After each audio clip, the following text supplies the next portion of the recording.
Okay, so recently Bill Maher just came out with about an 8-minute video on cryptocurrency and what his thoughts are. So here's the whole issue that I have with it. He starts out by opening up and saying how bad crypto is, but then goes on to say that he doesn't even understand what cryptocurrency is.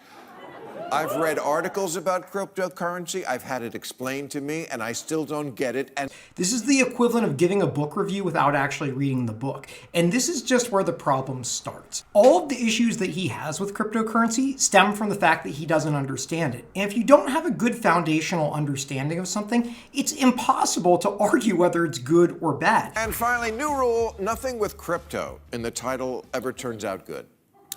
At least if you understand the basics of it, you can make intelligent arguments for or against it, but all of his arguments are basically predicated on the idea that he has no idea. Bitcoins are created by what they call mining.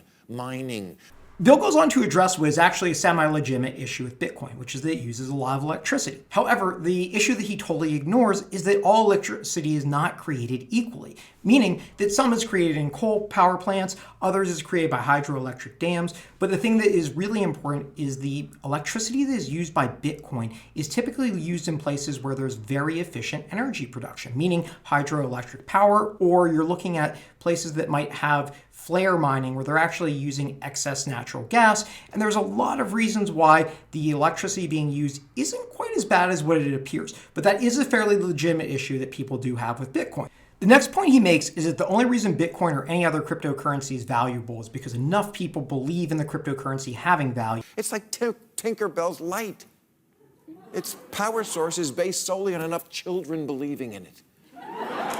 And that in itself gives it value. And this is absolutely factually true that that is why it has value.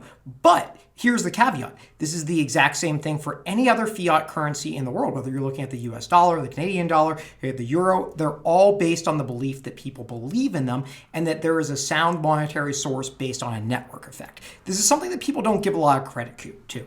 A network effect basically means that enough people belong to something or agree with something or believe in something, and that's what gives it the value, not the thing itself. Kind of like why YouTube is a really valuable network on the Google platform. It's not necessarily that it has the best technology or it's super novel, but it's because so many people use it, it becomes a two-sided market, and that's what gives it the value. The next point Bill Maher gets into is that Dogecoin was originally created as a joke. There's also one called Dogecoin that someone started as a joke, but